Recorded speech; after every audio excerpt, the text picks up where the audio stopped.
You're tuning in to the remote public scoping meeting for the Bronx MetroNorth Station Study Proposal. I'm just confirming with our back of house that everything is set and ready to go before we kick off our meeting here at 2 p.m. in just a few minutes. Again, thanks so much for your patience, and we'll be kicking off in just a few.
All right. Good afternoon and welcome. You are tuning in to the remote public scoping meeting for the Bronx MetroNorth Station Study Proposal. The City Environmental Quality Review, or CEQR number for this application is 23DCP065X. Good afternoon. My name is Stephanie Shalou, and I'm the director of the New York City Department of City Planning's Environmental Assessment and Review Division, or EARD. Evren Olker-Kajar, Deputy Director of EARD, will co-host today's meeting. And in the event of any technical challenges or vocal challenges on my end, Evren will take over on my behalf. We truly appreciate everyone's patience as in this ongoing remote meeting format and its challenges. I do want to thank everyone for your time today and taking time out of your day to attend this virtual meeting. And also to acknowledge that this technology isn't perfect, but it's an invaluable tool that allows us to advance the critical land use and environmental processes here in New York City. I also want to emphasize that we'll hear from everyone who wishes to speak today at this meeting, and the meeting will remain open until we've heard from all speakers. We also welcome written comments and testimony, and we'll be accepting those through 5 p.m. on Thursday, January 19th, 2023, and we provide written comments with the same attention and consideration as comments that are received today during this meeting. We will now proceed to the public scoping meeting for the Bronx MetroNorth Station Study. Again, for the record, let me note that the City Environmental Quality Review, or CEQR number, is 23DCP065X. Today's date is January 9th, 2023, and the time is approximately 2:02 p.m. Next slide. Thank you. Again, I'm Stephanie Shalou, the Director of the Environmental Assessment and Review Division, or EARD, here at the New York City Department of City Planning, and I will be chairing today's scoping meeting. The Department of City Planning is acting on behalf of the City Planning Commission as the lead agency for the proposal's environmental review. As lead agency, the department will be responsible for overseeing the preparation and completion of an environmental impact statement, or EIS, for the Bronx MetroNorth Station Study proposal. Next slide. Joining me today are several colleagues of mine from the Department of City Planning. As I mentioned, Evren Olker-Kajars, the Deputy Director of the Environmental Assessment and Review Division. Jameson Mitchell is the Environmental Assessment and Review Division Project Manager for the project. Michael Cavalar is a team leader in the department's Bronx office, and Tun Dilling is a senior planner in the department's Bronx office. I'll also mention that during today's meeting, we're joined by our consultants and many DCP staff helping us run this meeting in the background. So we really appreciate all the work that's going on in the background to execute this meeting. Many thanks to everyone helping today. Next slide. So together, we're here to receive your comments on the draft scope of work for the Bronx MetroNorth Station Study proposal. The draft scope of work identifies the subjects to be analyzed in the upcoming Draft Environmental Impact Statement, or DEIS, and describes the methodologies that will be used in those analyses. The draft scope of work materials are posted online on the Department of City Planning website and are available through the Zoning Applicant Portal, or ZAP. Next slide. The purpose of today's public scoping meeting is to allow for public participation in the preparation of the DEIS at the earliest stage possible in the environmental review process. Specifically, scoping allows the public to help shape the DEIS before it is written. Toward that end, the department, as lead agency, will receive verbal testimony on the draft scope of work today from elected officials, government agencies, the local community board, and members of the general public. We also welcome written comments on the draft scope of work, and written comments can be submitted through 5 p.m. on Thursday, January 19th, 2023. Next slide. At the end of the written comment period, the department will review all comments, those we hear today, as well as any written comments that we've received. After carefully reviewing all comments, the department will decide what changes, if any, need to be made to the draft scope of work, and the department will issue a final scope of work. It is the final scope of work that serves as the basis for the preparation of the DEIS. Next slide. Today marks the beginning of the written comment period for the draft scope of work. No decisions will be made today regarding the draft scope of work. Again, the purpose of today's meeting is to allow the public an opportunity to provide their comments about the draft scope of work, to allow the department to listen to those comments and consider them. It's important for all voices to be heard today. Next slide. I'll now focus on the structure of today's meeting, which is divided into 3 parts. During the first part of the meeting, the Department of City Planning will give a brief overview describing the Bronx MetroNorth Station Study proposal. Representative from STV, the environmental consultant for the project, will then provide a short summary of the draft scope of work. This intro takes about 20 minutes. During the second part of the meeting, the department will then hear testimony from elected officials, government agencies, and members representing the community board. Then during the third and final part of the meeting, we will receive testimony from members of the general public. Next slide. On to a few logistics for today's scoping meeting. If you do wish to speak and plan to access the meeting online using a computer, tablet, or smartphone, please remember to register online through the Bronx MetroNorth Station Study public scoping meeting page of the NYC Engage portal, found at www.nyc.gov/NYC Engage. A link to join us and provide your testimony will be emailed to you after you've completed the registration process through NYC Engage. You will then be added to our speakers list. Next slide. When it's your turn to speak, your name will be called and you'll be promoted to panelist. This will allow you to unmute your microphone and the ability to turn on your camera. There will be a short period that it appears you're no longer in the meeting. Don't be alarmed. You will automatically rejoin the meeting as a panelist. You'll be asked to convey your remarks, and to allow us to hear from everyone who wishes to speak, we ask that you limit your remarks to 3 minutes. A 3-minute countdown clock will run on the screen if you're participating online. At the 3-minute mark, your time will expire and you will be asked to conclude your remarks. If you choose to turn on your camera, we will be able to see you. And please note that promoting speakers does take a moment, so we appreciate your patience. Next slide. An additional note of instructions for those of you joining us by phone today. If you do wish to provide testimony via telephone, select *9 when prompted. Listen for me to call out the last 3 digits of your phone number.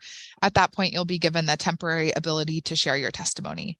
You'll need to press *6 to unmute, and we will be able to hear you speak. And when your testimony is complete or your 3 minutes have expired, whichever comes first, you can press *6 again to mute yourself. However, we do encourage everyone to register via phone using the dial-in participant hotline. That was the information that was shown on the screen at the beginning. Again, please note that muting and unmuting takes a moment as we use this format. Next slide. Back to time limits. Speakers from the general public have 3 minutes to give testimony. There are a few exceptions to this 3-minute time limit. Elected officials, for example, are given the courtesy of jumping to the front of the queue and are not limited to 3 minutes. For those of you viewing us on live stream and wishing to testify, please be mindful of background noise during your testimony and make sure that the live stream is muted when you begin your testimony to avoid hearing an echo. Next slide.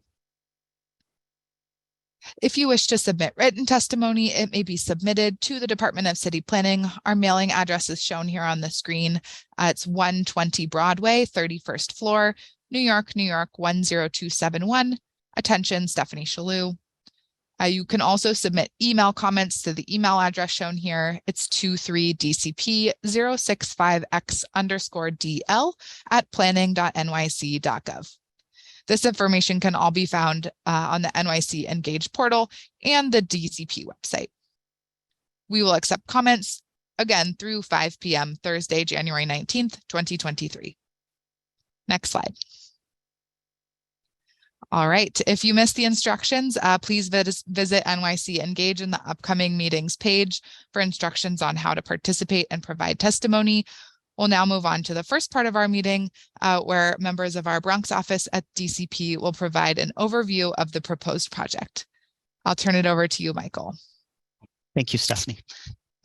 Again, I'm Michael Cavalar in the Bronx office. I'm a planning team leader in our office, and I'm going to start the presentation with a brief history of the project and what we've done to date, and then I'll turn it over to my colleague, Tim Doyling, who will go over a few brief slides on the specifics of today's meetings and the proposed actions that relate to today's meeting. Next slide, please. Okay, so just a bit of important context. Our work is building on a separate project, which is the Metropolitan Transportation Authority's Penn Station Access Project, which is the name they have given to the creation of these 4 new stations in the Bronx. These stations will connect to Penn Station and provide the first transit access in about 100 years for this area of the Bronx. This will also mean connecting to a vast regional network of transportation, including up to Connecticut and then again down to Penn Station.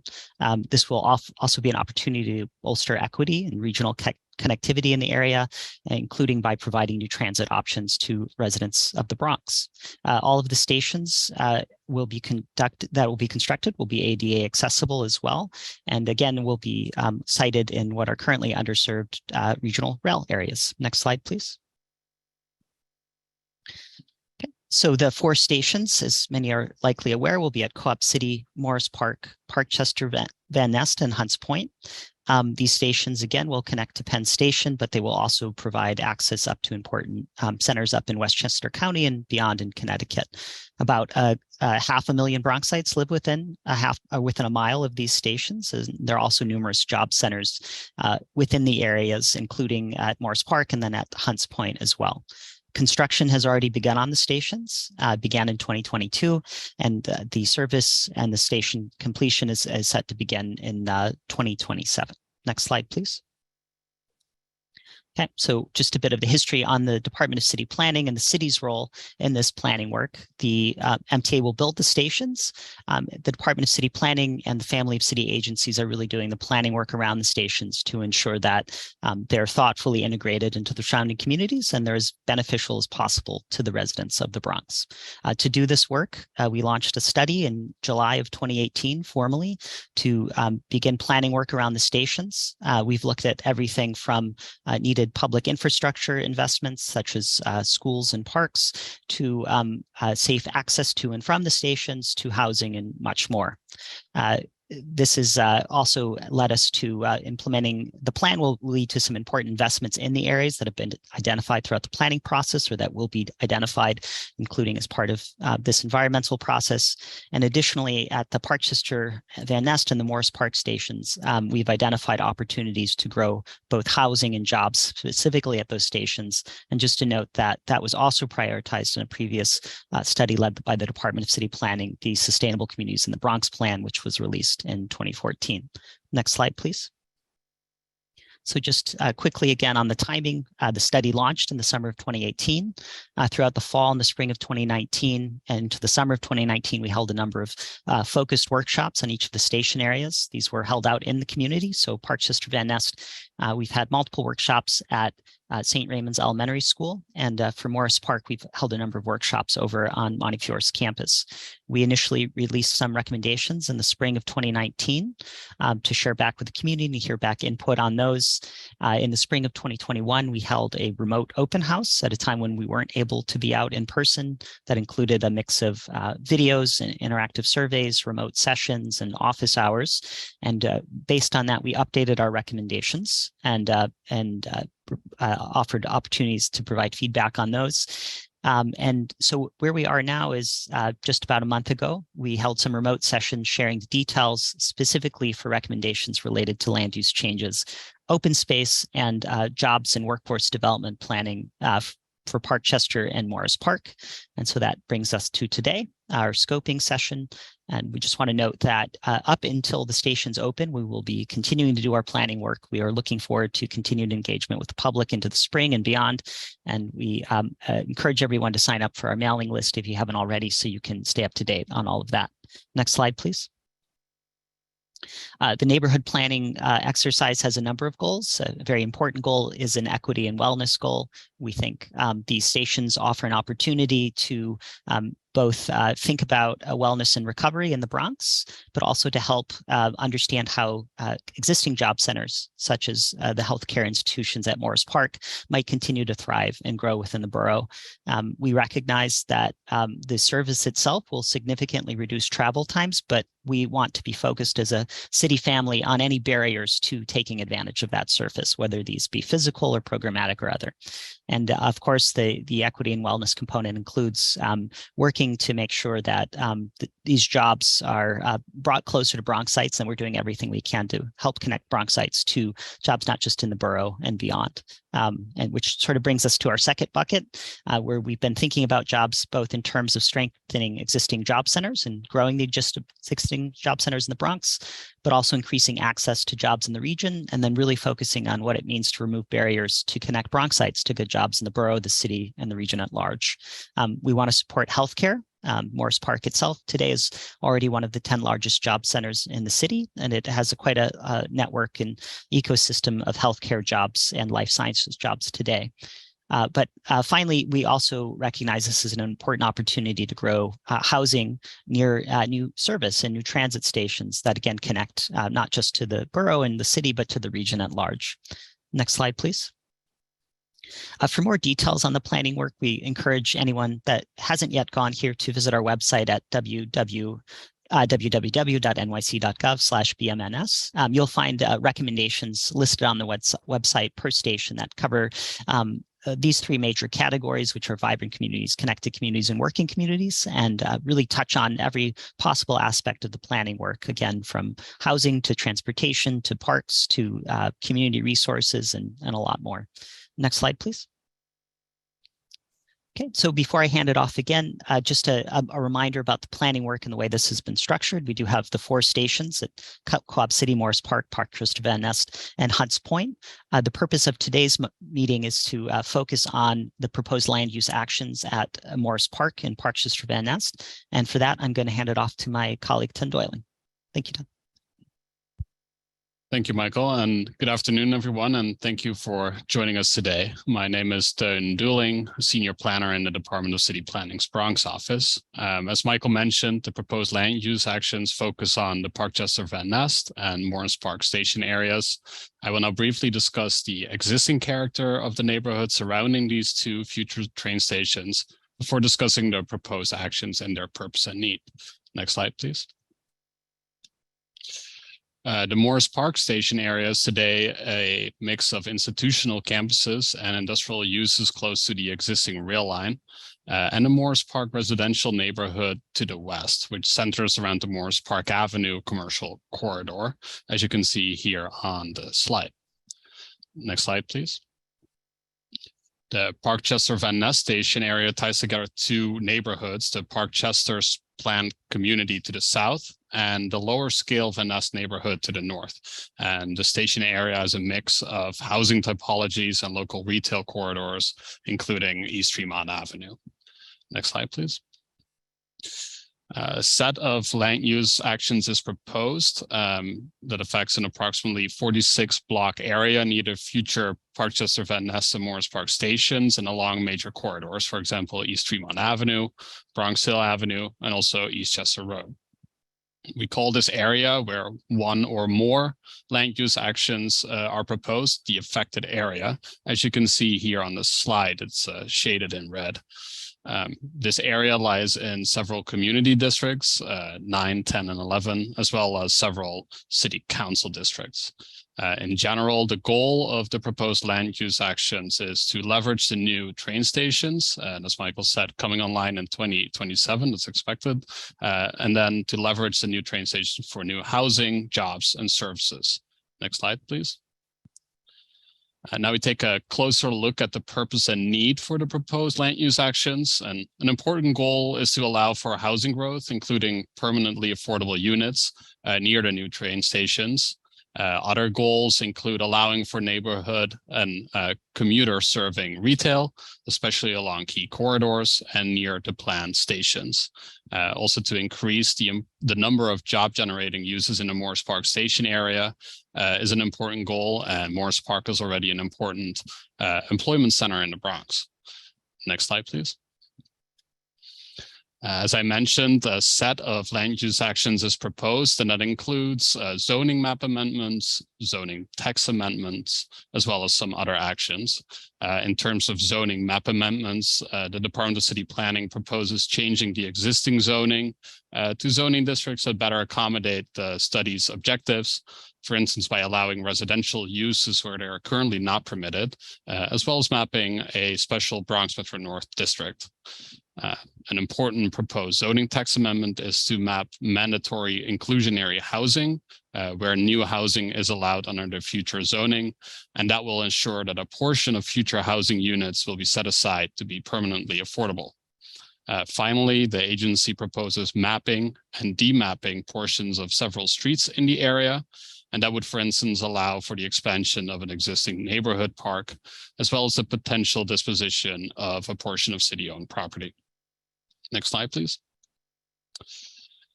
An important component of the proposed land use actions is the creation of a special district, the special Bronx MetroNorth district. The proposed special district would establish a series of modifications to the underlying zoning, for example, to enhance commercial activity on important corridors and near the train stations, and to ensure a high quality design and site plan for development of important large sites that are included in the area.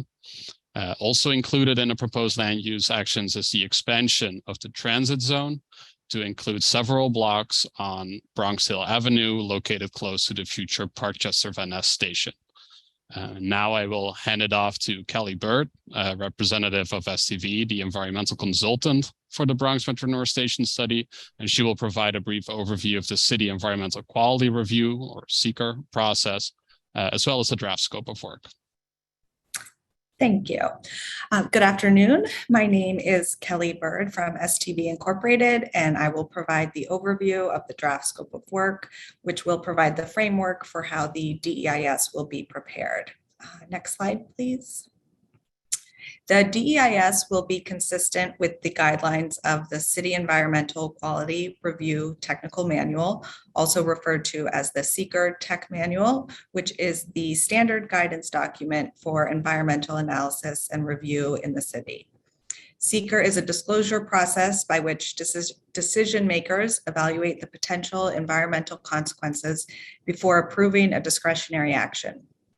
Pursuant to the CEQR review, we will establish a future no action condition and compare it to a future with action condition through a reasonable worst case development scenario. The DEIS will analyze this incremental change that could reasonably be expected to occur between the two conditions if the proposed actions are adopted. This session today is to collect public comments on the draft scope of work, and those comments will be incorporated into the final scope of work. The final scope of work will inform the analyses going into the draft environmental impact statement that we will be preparing on behalf of the Department of City Planning. Once the draft DEIS is published, there will be another comment period for the public to provide comments, and comments received during the draft DEIS public hearing will be incorporated into the final EIS. As described earlier, DCP is proposing a series of land use actions. If you could go to the next slide, please. Including zoning map amendments, zoning text amendments, and changes to the city map. This is referred to as the proposed action. The analysis year for the proposed action is 2033. A 10-year period is used as it typically represents the amount of time developers would act on the proposed action for an area-wide rezoning of this type, which is not associated with a specific development. A reasonable worst-case development scenario was established for the 2033 analysis year with and without approval of the proposed actions. In absence of project approval, which is referred to as the no action condition, it is assumed that the majority of project sites would remain the same as under existing conditions, except for those which are currently vacant or underutilized sites within the project area. In the future with action condition, it is assumed that DCP will receive approval of the requested actions. The proposed actions would affect an approximately 46 block area, primarily along the main corridors near the Parkchester Van Ness and Morris Park MetroNorth stations in the Bronx. This figure here to the right shows the Morris Park area, and if you move to the next slide, it shows the development sites within the Parkchester Van Ness area. To produce a reasonable conservative estimate of future growth, the development sites have been divided into two categories: projected development sites and potential development sites. This criteria is detailed within the draft scope of work. 60 sites have been selected as projected development sites, and they are considered more likely to be developed within the 10-year analysis period of the proposed actions. 36 potential development sites were selected and are considered less likely to be developed during the analysis period. The EIS will analyze the incremental changes between the no action and with action conditions. Next slide, please. As shown in this table, compared to the no action condition, the with action condition is expected to result in an increase of over 5,900 residential dwelling units, approximately 250,000 square feet of local retail, over 1 million square feet of life science land uses, and approximately 970,000 square feet of community facilities, including medical offices, houses of worship, and educational land uses.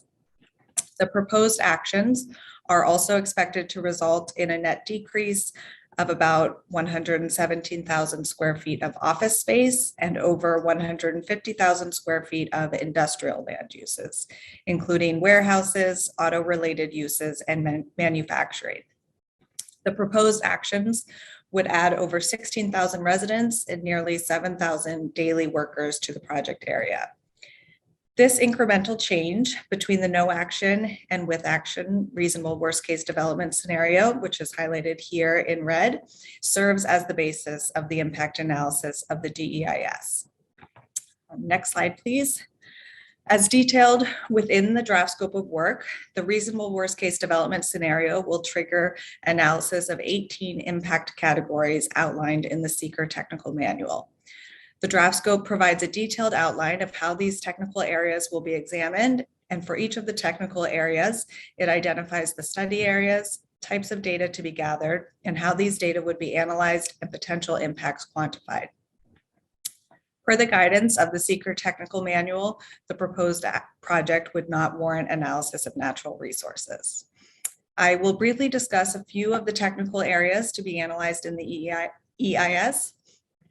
For example, as the proposed actions would result in an increase in population throughout the project area, an analysis of socioeconomic conditions and community facilities and services will be provided. As the proposed actions would permit development of buildings greater than 50 feet in height, a shadows analysis will be included to assess new structures resulting from the action. The proposed actions would also result in an increase in travel demand, and therefore the DEIS will include an analysis of the proposed actions effects on traffic, pedestrian transit, and parking conditions in the area. The DEIS will also include an analysis of noise and air quality throughout the rezoning area. In addition, the DEIS will include a mitigation chapter, which would describe the mitigation measures to address any significant adverse impacts that are identified in the technical analyses. Finally, an alternatives chapter will be included in the DEIS to evaluate the reasonable options that may reduce or eliminate significant adverse action-related impacts. The alternatives are usually defined when the full extent of the proposed actions impacts are determined. At this time, the DEIS is expected to analyze a no action alternative and an alternative that avoids any identified unmitigated significant adverse impacts. Other additional alternatives will be developed in consultation with DCP throughout the scoping process. Next slide, please. The draft scope of work can be viewed in its entirety online on DCP's website. Thank you, and I'll turn it back to Stephanie. Great. Thank you, Kelly, Michael, and Tin. We will now move on to part 2 of the meeting, where first we will receive testimony from elected officials, government agencies, and folks representing the community board. So when it's your turn to speak, your name will be called and you will be promoted to panelist. This will allow you to unmute your microphone and the ability to turn on your camera if you wish. There will be a short period where it appears that you're no longer in the meeting when you get promoted to a panelist. Don't be alarmed, you'll automatically rejoin the meeting. If anyone experiences technical issues that prevent you from sharing your testimony, we're going to pause, try to troubleshoot in the background, and then move on to the next speaker. And we will come back to you if we're able to troubleshoot any of those technical difficulties. If this does happen, please visit the how-to guides on the NYC Engage webpage, or you can dial in to an assistance hotline. You can call 877-853-5247, as shown on the screen here. And when prompted for a meeting ID, dial the one at the bottom here, 618-237-7396. And when prompted for a password, dial 1. All right, so we will begin with our first group of speakers. The first speaker will be Councilmember Amanda Farias, followed by Councilmember Marjorie Velasquez. So we will go ahead and promote the council member. Hi, we're able to see you. Welcome. Hi, hello. Thank you. I really wanted to come in today. First off, good afternoon and Happy New Year to everyone that's joined us. Thank you so much for being here. Again, I'm Council Member Amanda Farias, and I'm here to thank the New York City Planning Team, to say hello to all of you and those participating in this meeting. The MetroNorth station is a real opportunity for our community. We could potentially employ thousands of Bronxites locally and have new commuting options that could significantly decrease a lot of our commute times, both into the city for work, but also more north to Co-op City and Westchester.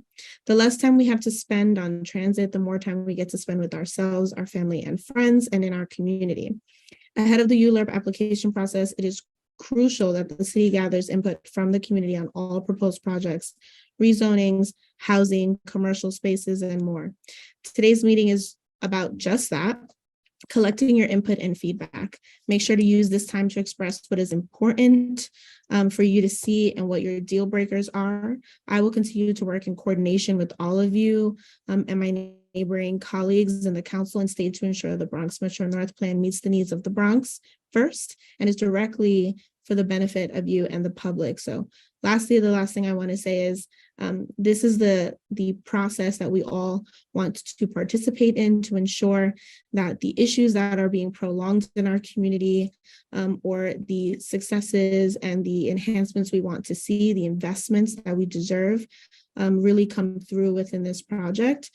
I plan to be a very active partner, as I've shown up to almost every one of these new feedback sessions that are coming into this process, into the community. And I look forward to having the in-person ones in the future. And I encourage the community to also reach out to my office to testify and to express what you'd like to see from this project or any concerns you may have. And with that, I'll kick it back over. And I just lastly want to say thank you to Commissioner Dan Garodnick and the city planning team for all of your work on this. I'm really looking forward to our continued partnership. Thank you very much for your testimony and for being here today. We will move on to our next speaker, which is Council Member Marjorie Velasquez. We'll promote you to a panelist, and you should be able to unmute yourself and turn on your camera if you wish.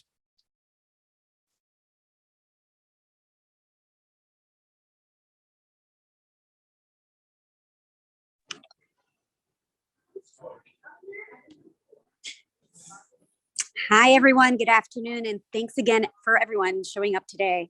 As promised, we are going to continue engaging our community, engaging all the partners involved with the MetroNorth project. As we know, this is a unique opportunity for folks to understand and be involved in our future housing options, our future transportation options, and certainly the job creation that is going to come out of this. I appreciate everyone for coming in and sharing their voices, and certainly looking forward to the ongoing conversations and making the Bronx better with this.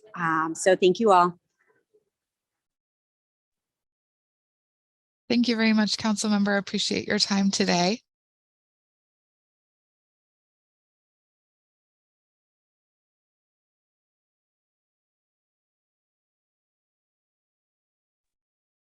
I think we may have lost connection to Stephanie. Let's just give her one moment to get back into the room. Hold on one second. She just got picked off to the attendees, I think, by mistake. Yep, we'll bring her right back.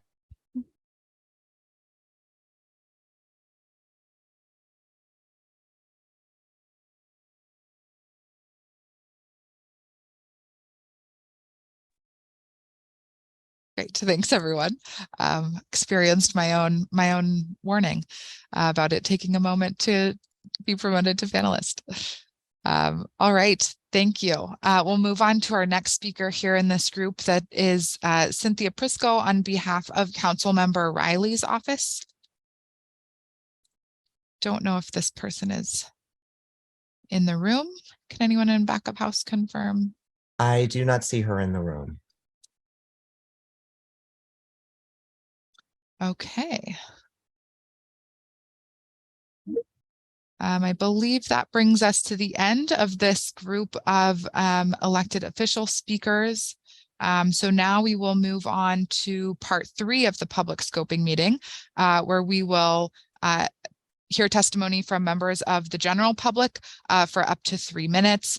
We'll go to our next slide that will display our 3-minute countdown clock that will start when each person begins.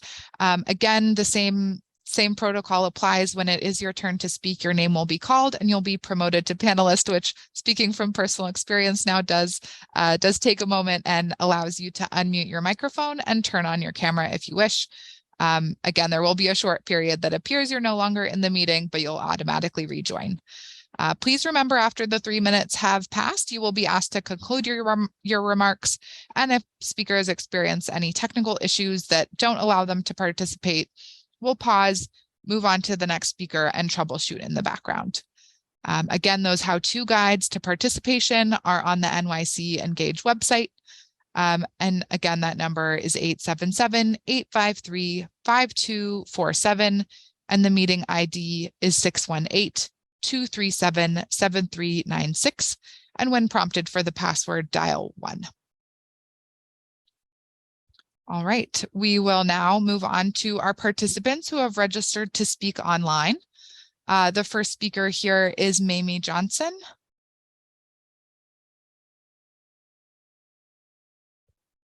Mamie is not in the room.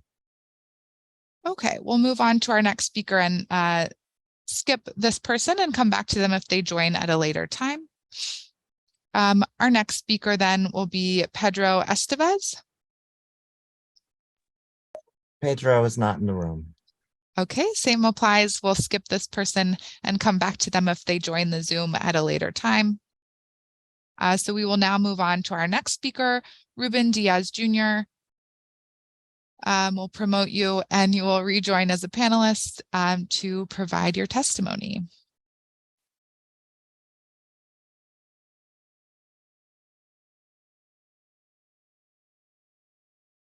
Hello, good afternoon. Good afternoon. Can you hear me? Hello, everyone. Happy New Year.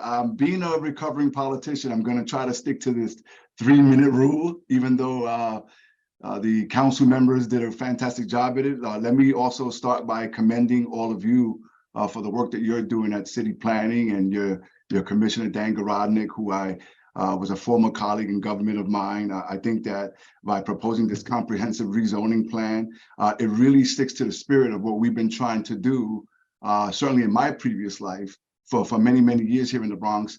And that's to finally get a MetroNorth station and to plan with what we believe is going to be transformative and should be transformative, not just for the immediate community, but for the Bronx and for the region. Now, we have a unique opportunity of what I call planning with a purpose. What we see is that we're on the cusp of having convergence of opportunities as it relates to creating new housing, commercial and community facilities, and also long-term planning for not only that area, but like I said, this is going to be wonderful so that folks can find opportunities up in Connecticut, north into White Plains and Westchester, or go into Manhattan, or have all of those folks also come and visit what I call the boogie down Bronx, God's country. The fact is that knowing this community very well, I'm familiar with all the voices, and we're going to have robust conversations and informative debate as to how we should proceed. But today I'm here in my new life as the Senior Vice President of Strategic Initiatives for Montefiore Einstein, a major institution in the Bronx. We're the largest employer in our borough, as well as in Westchester, and we serve a diverse population of the poor, marginalized community of the people who are infirmed and sick. And we saw that Montefiore not only offers that service on a daily basis, but during COVID, when we were decimated, it really hurt our borough, and they were there providing food and vaccines and testing. And we participate with street festivals, and we do a lot of things around the community. All that to say is that we want to work with you and with the community to do even more. We know that we can and we will do even more. With that said, while we generally are supportive of the rezoning, we have comments to the rezoning to the effect of the scope and the environmental review. I will mention a few, but also my colleague Tina Masika is going to continue with more of those comments.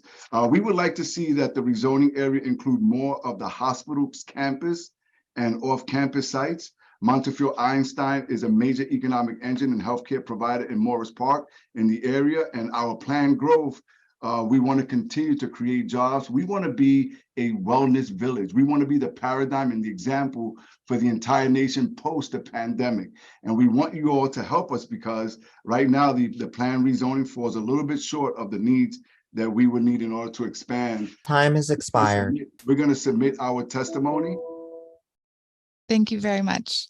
Thank you so much. And we do welcome that written testimony. Thank you. All right. Our next speaker is Tina Masika, who I believe will continue the testimony. Tina, you will be promoted to panelist and will be able to provide your testimony.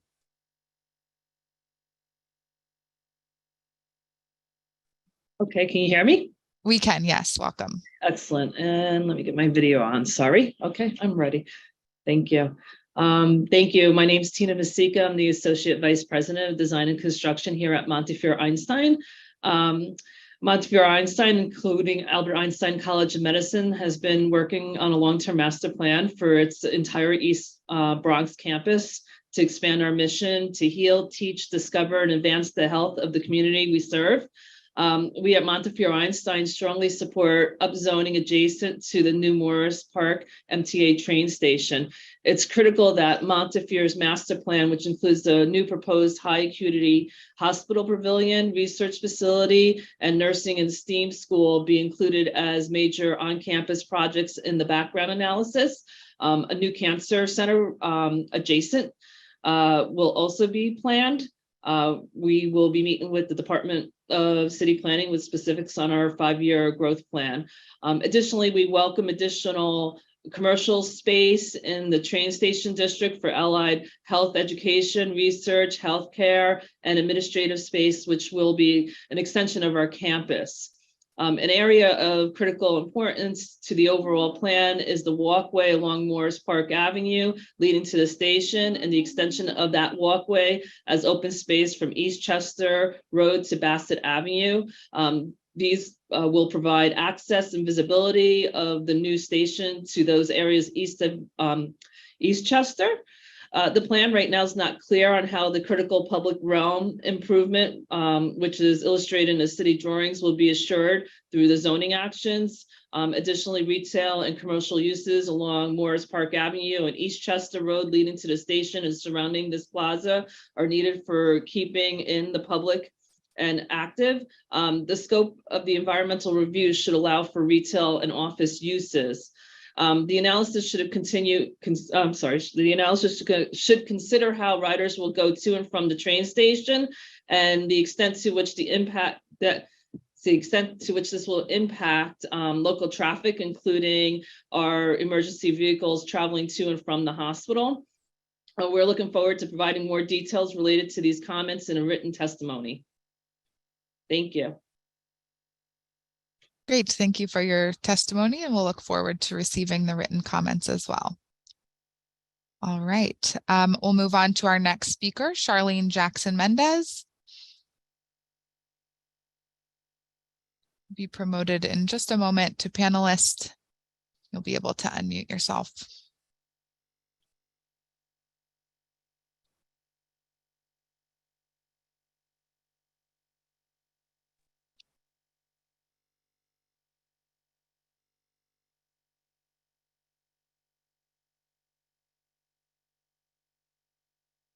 I don't know if I can be heard. Hi, yes, we're able to hear you. Okay, so I didn't even know I was registered to speak, but I will. I'm a homeowner in the Van Ness section of the Bronx. And one of my gravest concerns is one that you really get input, and I know you're trying to, from the people that have been invested in the Van Ness community for decades. My big concern is that I don't know what you're basing your assumptions on. And perhaps that's included in some of the literature that you reference. But for example, how do you know that adding an additional 16,000 residents will not have a negative impact on the people that already live in the community? In my community, Van Nest is a very old neighborhood. Our infrastructure, probably a lot of it was still built during the turn of the century. So when you talk about taking out existing homes, which are probably single family or 2 or 3 family homes at most, and putting in these huge apartment buildings, that's a concern. I'm also very concerned about the impact on public safety. As you know, when population rates rise within a small area, it can really increase the amount of crime and decrease the quality of life. Also, I want to make sure that there would be adequate educational opportunities provided for our young people. In particular, I believe that we need increased schools. We're lacking in middle schools in the area already, and there should be every effort to provide high quality education, especially in the STEM area, so that young people whose parents work and live in this community and provide for them have an opportunity to get employment with the MTA immediately following graduation from high school. There should be coordination. There should be an opportunity for young people to have summer internships, apprenticeships, and the like. I think that not enough attention is given to growing the middle class as a means to stabilizing communities without need for central planning from an overly powerful local government. Thank you. Thank you very much for your testimony and right on time. The draft environmental impact statement will take a look and investigate the potential negative impacts of these proposed actions as detailed in the environmental assessment statement and the scope of work on our website. So please do take a look at those if you're interested. We'll move on to our next speaker, Logan Ferris. I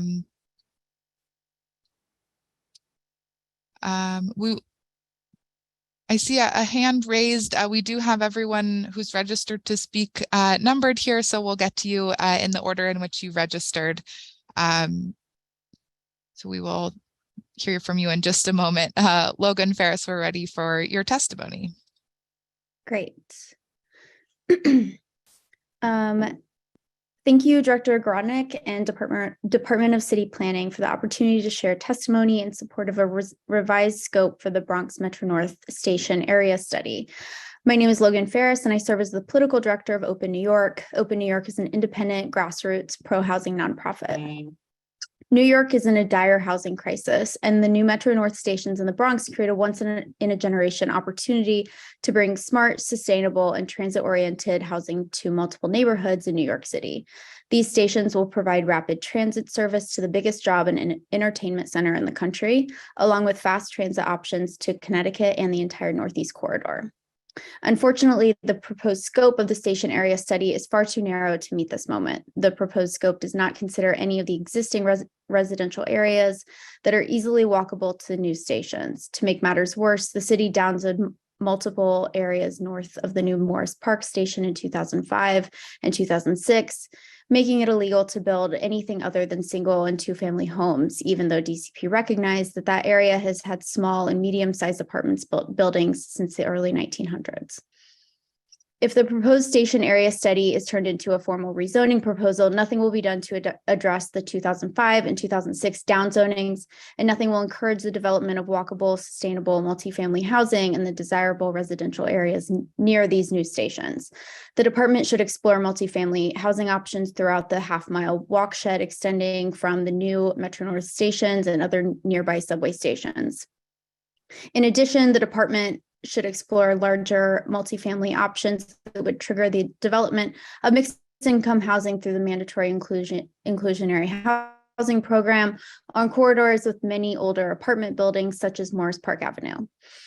The city's failure to produce enough housing has had real and direct human consequences: high rents, displacement, segregation, tenant harassment, homelessness, and countless other problems. In the surrounding community districts, Bronx 9, 10, 11, nearly 55% of current residents are already rent burdened, while nearly 30% are severely rent burdened. Without a significant increase in the housing supply in this and other areas, the housing crisis for these residents will not end. We cannot fix the city's housing crisis without building more homes, and every neighborhood must do its part, especially neighborhoods that are benefiting from billions of dollars in new transit investments.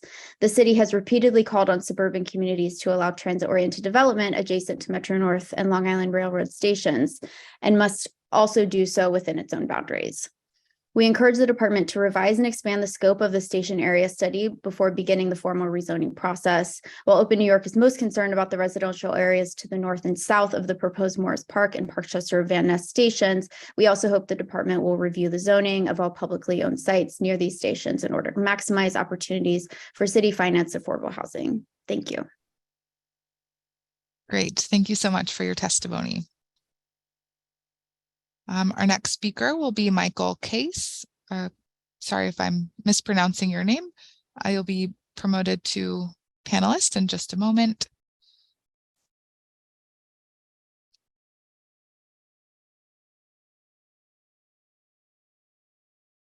Hello? Hi, good afternoon. Hi, my name is Michael Cass. I'm a resident in Morris Park, and I must say I'm very excited about the changes coming to my neighborhood. However, after waiting so long for this plan, I can't help but feel that the scope of this proposal is too conservative. Penn Station access is a massive investment, and I believe we should increase the density and scope of this rezoning. We should be looking to restore all the zoning capacity in the surrounding neighborhoods, which have been lost since the adoption of the 1961 zoning resolution. For example, in the mid-2000s, Morris Park, Pelham Parkway, Indian Village, and Westchester Square all received net downzonings. Some of these downzonings had the explicit goal of banning new multifamily buildings in these neighborhoods. These were mistakes. The best buildings on my street are the small apartment buildings, and we effectively banned new construction of them. It's not a mystery why our council district ranked among the bottom for new affordable housing. It's a legacy that we must do more to fix. We should also avoid new mistakes. We must fully commit to transit-oriented development and eliminate parking requirements in the proposed special zoning district. My hope is the proposed City of Yes amendments will overlap and improve this proposal. The biggest risk is that we underbuild housing. Understandably, there is no requirement to redevelop these properties. Property owners may decide it's not worth it. I don't want to be here 10 years later and find that only a small fraction of the projected units have been built. Local homeowners have expressed excitement about what the stations will do to their property values. And if we're going to keep rents affordable, we have to build enough housing. I've already seen those same homeowners shamelessly push back even on this modest housing plan, but we must fight for the most ambitious plan we can. The most important thing is that my kids are able to afford the neighborhood they grew up in. Thank you. Thank you, Mr. Cass, for being here today and for providing your testimony. We'll move on to our next speaker, which is Phyllis Nastasio. And please do remember, if you're in the meeting but did not register via NYC Engage, we will not see you in our speakers list. So if you do wish to speak, please go back to NYC Engage and register to speak. Hi. Hello, good afternoon. Hi, how are you? I'm a community member in Morris Park. I sit on the community board and on the precinct council. I'm also a teacher in the neighborhood. I teach at one of the local schools. We have a desperate need of schools in our community. And I know you said that you are going to be adding them, but we need more specifics on what kind of schools you're going to be adding, where you're going to be adding them. One, I heard no improvement in our NYPD. If we're adding that many people to this community, we need to expand the NYPD, the 49th precinct in our area, and also the fire department and sanitation. That's a lot of people coming into our district. As far as Open New York, they chose not to live in low density areas. That's their choice. We as community members purchased our house. Most of us are lifelong members of this community. We want to live in a low density area. Open New York has no skin in the game here. They are just looking to push us out. And that's something that we will continue to fight for. So please take that into account. And also as far as traffic, we are a driving community. We do drive. The road diets cannot happen. There's already traffic on Eastchester Road. And if that's put down into a bike lane with one lane of traffic, the backup once the MetroNorth station comes is going to be unheard of. That's all. Thank you. Thank you for your testimony and for being here today. Just as a note and a reminder, all comments heard today, as well as those received in writing, will be formally responded to in the final scope of work. Our next speaker is Paul Phillips, but I believe we've heard from him that he does not wish to speak today. Please follow up if you're interested in speaking. We will go to our next speaker, Diana Eusebio.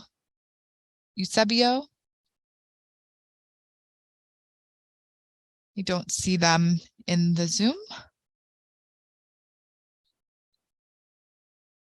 All right, so we will skip that speaker and go to the next one. If you are able to join later, please let us know. Our next speaker is Michael Belzer. Michael Belzer, you'll be promoted to panelist in just a moment and will be able to provide your testimony. Good afternoon. Michael Belzer. I'm a resident of the Southeast Bronx and someone who was very excited about this project since I served on the local community board, which I hope the project plan or the community-based planning report that we put out. And I think I did 200 or 300 surveys for the MetroNorth station coming in there. I would like that to be noted in the any statements going forward because it's been missing. So, you know, I looked at the EAS and, you know, a lot of the trips that are going to happen are going to be bus trips. There's no traffic recirculation plan that prioritizes bus, bikes, and pedestrian access. So I think that needs to definitely be looked at. You know, it's saying that there doesn't need to be anything looked at for displacement. That's just wrong. For residential displacement, that needs to be looked at in the EIS. You know, so at the point about schools, you know, that definitely needs to be accommodated. If you're going to be putting in 6,000 units of housing, you have to do schools, you have to do fire, you have to do things like that as well. I know this is a narrow strip of rezoning, and I think, you know, the projected ridership at the MetroNorth station isn't inducing as many trips as you're doing cars.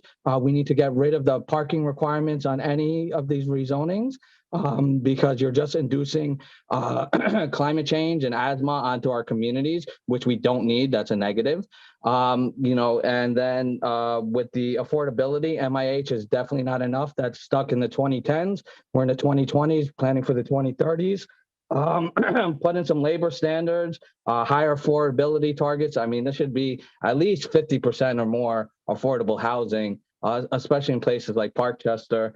We've been sitting without 27 stores, lifelong community stores in a lot, staring at it for over half a decade. We need to get people to and the economic activity for the people that have been missing out on those facilities for profit. Yeah, you know, I really think we have to really look at this as building 6,000 units is what, 15,000 people. If this was like an addition to a city, we would be planning like at a much higher level of every mobility option, not just, I know we're going to get these trains, but they're only going to run upwards 3 of an hour. More people are going to move on the subway by car and by bus. So let's prioritize that as well. Thank you so much for your testimony. Thank you for being here. Our next speaker is Brett Burer.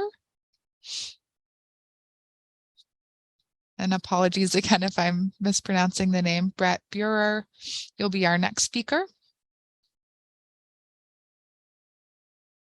Someone could promote that person to panelist.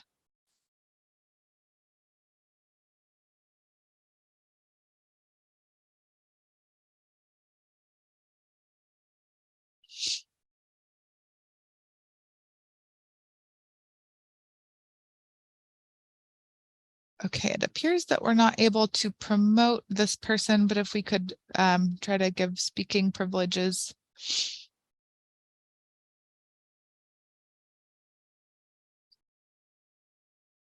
Okay, Brett Burer, we are not able to promote or unmute you. So if you could reach out to the dial-in participant hotline to troubleshoot in the background, that would be great. We'll move on to our next speaker, but we'll hope to come back to you in just a few minutes. All right, our next speaker is Robert Press. Robert Press will promote you to panelist. All right, that appears to have worked.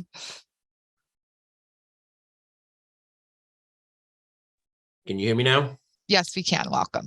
Okay. Montefiore Hospital already owns a soon-to-be former shopping center that will become a high-rise building for their staff and medical students. They also own other properties in this area where the MetroNorth station will be built and will benefit from this upzoning. I lived in Riverdale for over 30 years and moved to Indian Village, Morris Park area because there was little, if any, open space left in Riverdale due to overdevelopment, which increased the cost of renting, buying co-ops, and homes. I have a beautiful view of the surrounding area in Morris Park from the 3rd floor of my building. I could see the Throgs Neck Bridge, Parkchester, and other parts of the Bronx. With the high-rise buildings that will be built that will be out of context, I will no longer have my views that I have. Now, what is out of context? That is I was on Community Board 8 in Riverdale for 6 years, and Community Board 8 has been constantly fighting over development. Buildings that are too big for what they are formed. There was an 18-story building that we fought, and we got it down to 14 stories, but even that was too high.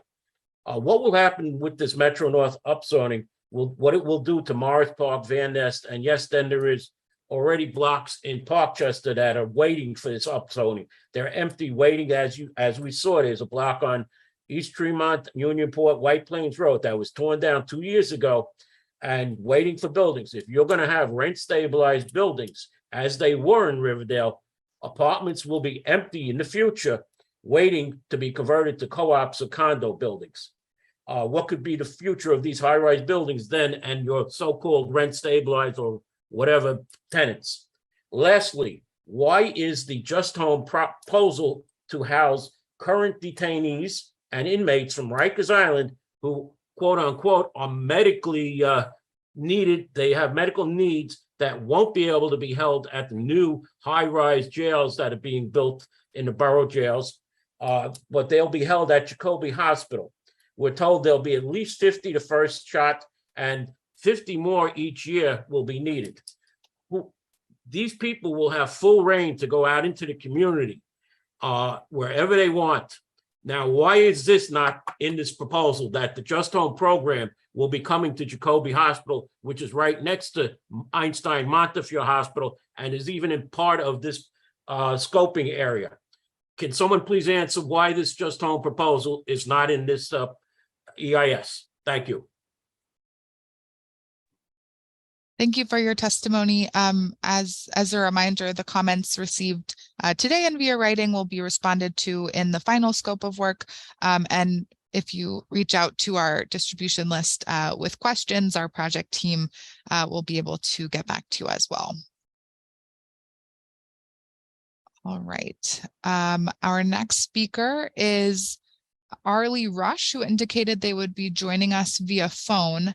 However, I'm not seeing any phone dial-in participants in our Zoom. So Arlie Rush, if you are joining on the live stream, feel free to join us via the dial-in webinar information in Zoom. All right, so we will skip this speaker and come back to them if they are available. And we will move on to our next speaker, Bernadette Ferrara. Bernadette Ferrara will promote you to panelist, and you will be able to provide your testimony.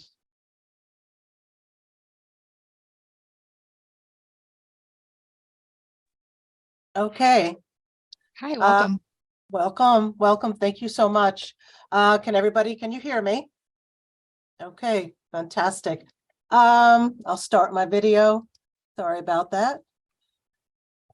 Okay, thank you. My name is Bernadette Ferrara, born, educated, raised my son, and still live in Van Ness. I serve on Community Board 11, representing Van Ness since 2008, and I'm a founding member and current president of the Van Ness Neighborhood Alliance, 501c3 formed in 2010.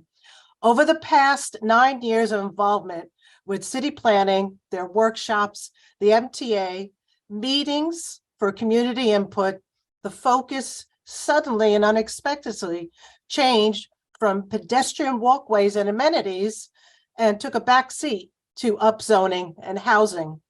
The magnitude of mandatory inclusionary housing and affordable housing with its far-reaching stretch was not what anybody expected. We are still feeling the sting. In the past, the surrounding areas were discussed by pedestrian walkways, better sidewalks, never once a mention of MIH and affordable housing. Yes, many of us knew that housing was going to be part of this, but not to this extent. In these communities' present-day status, Van Ness, Parkchester, and Morris Park are lacking in many areas. By statistics, we are an urban food desert. We need elementary and middle schools. Charter schools do not count because they do not service the community. No community centers in Van Ness, Morris Park, and Parkchester. Need for senior and veteran housing. We need pharmacies and the need for parking spaces. These amenities are desperately needed before a shopping plaza, open spaces, and office spaces. Why is there no mention of the inclusion of any of these amenities in any of these reports that I've read? Only one mention of open space. Overall, these upzoning proposals will be building 6,000 new apartments, estimating approximately 18 to 20,000 new residents, with a quarter of those numbers, approximately 4,500, being homeless. Over 6 of these buildings being Community Board 9, the others 85% in Community Board 11. Why are we being dealt with such a large part of the homeless in Community Board 11, the New York City's homeless? I have written testimony, which goes on for quite a bit more, and a particular parcel that is on Baker Avenue. I have questions, and all my questions are listed in the written report. If anybody is interested in my written report, I could send them a PDF, but I do know that the clarifications are extremely important. We cannot go further unless we deal with housing, MIH, and the amount of homeless. Thank you. Thank you very much. I believe we did receive your written testimony already today, so that will be certainly factored into our response to comments, and we can have someone follow up with about your specific questions. All right, thank you. Our next speaker is Camelia Tapelis, who I see in the room, so we'll promote you to panelist in just a moment. As a reminder, you can still register to speak on NYC Engage. I'll ask our back of house folks not to advance to the next speaker after the speaker. It does look like we've had some additional registrants. Hi, Camelia. Hello, good afternoon. Can you hear me? Yes, we can. Yes, thank you so much. Hello, my name is Camelia Tapelus. I'm the Executive Director for the Morris Park Business Improvement District. The big district runs from Unionport, Amethyst to the east, to the west, all the way to Williamsbridge Road to the east. This puts us about 5 very longish blocks away from the proposed Morris Park MetroNorth station. We as the BID and on behalf of the BID board, I'm conveying our excitement and strong support for this project. However, my comments will be from the perspective of sort of the impact of the proposal on the BID and the BID district. While we consider that the proposal of the new MetroNorth station overall will have a very, very positive impact on our small businesses. The specific issue that we are concerned about, given that our district does not reach all the way to the station, is the actual management of the plaza that will be that is forthcoming immediately adjacent to the station. Morris Park BID does not have a plaza in its district, and this matter is often brought up as a matter of concern, right? Like there is not an anchor where we can organize events, have community gatherings, etc., etc. Therefore, this new plaza that will be created will be actually extremely important from a social point of view for the neighborhood. So our questions are, who will clean this plaza? Will this plaza be welcoming? Will it have public amenities, planters that will secure beautification? We are concerned that if an agreement is not reached among the large institutions that are surrounding this plaza, institutions with a lot of resources, this plaza may risk to become kind of not such a welcoming point of entry into Morris Park. We will submit a written testimony, but we thank all of you here for listening to the community concerns and taking into account sort of the resources that will be necessary to manage all these new sort of public amenities, such as plazas and entry into stations that are being put forward. We welcome Morris Park being developed as a station along this track, and we welcome also interacting with all the city agencies and private institutions, Mosholo, Montefiore, Albert Einstein, Jacobi, and all institutions surrounding the Morris Park station, so that this is a welcoming point of entry into the wonderful Morris Park community. Thank you so much. Thank you very much, Camelia. Thanks for your testimony and for being here today. All right, our next speaker is Lori Peterson. Lori Peterson, you'll be promoted to panelist and being given permission to unmute and turn on your camera if you wish. And now again, I'll ask our back of house folks not to advance to the next speaker, as this is our last registered speaker. So in order to allow anyone else to join, we'll keep it on this last speaker. Looks like we're having technical difficulties. Again, promoting Lori Peterson.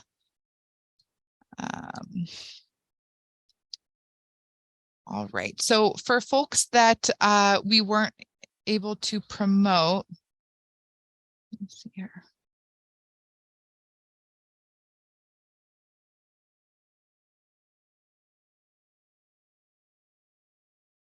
Okay, I'm no longer seeing Lori Peterson in the room, but for anyone who was unable to either be promoted or provide their testimony, we're going to go to the next couple of screens. If you can go ahead to the next advanced 2 slides, I think, and the next one. There we go. We're now going to take a brief pause to allow anyone who either wasn't able to register or wasn't able to provide their testimony during the meeting, an opportunity to register again. If your Zoom was having technical difficulties, if we weren't able to promote you, perhaps register to join via dial-in using your phone so that you're able to get into the Zoom meeting via your phone rather than your computer. Sometimes it's just an update issue.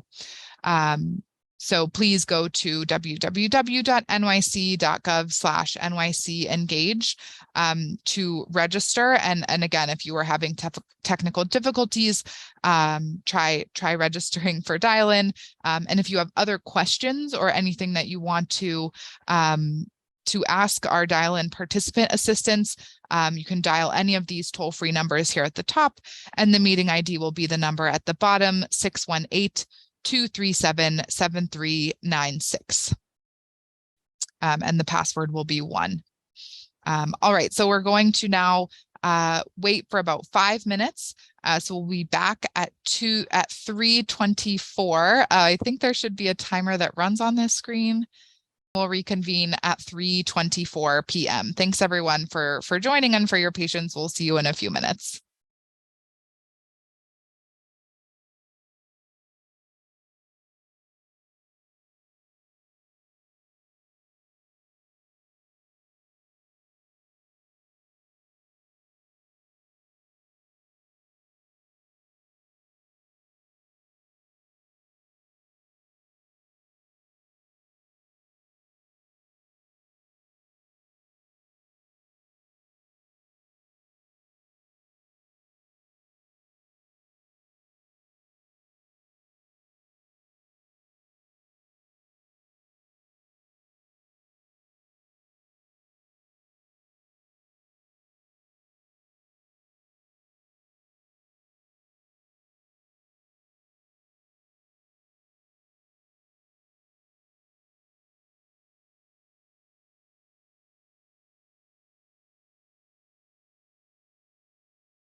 you're tuning into the remote public scoping meeting for the Bronx MetroNorth station study. For the record, the proposal CEQR number is 23DCP065X. My name is Stephanie Shalou, Director of New York City Department of City Planning's Environmental Assessment and Review Division. We're currently on part 3 of the public scoping meeting, where members of the public can speak for up to 3 minutes.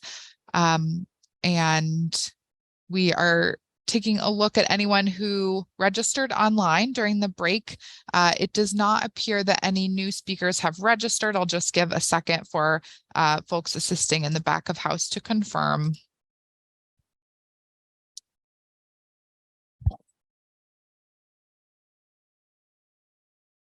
All right. Again, if you did have any technical difficulties, we encourage you to submit written testimony, and apologies for any technical challenges today.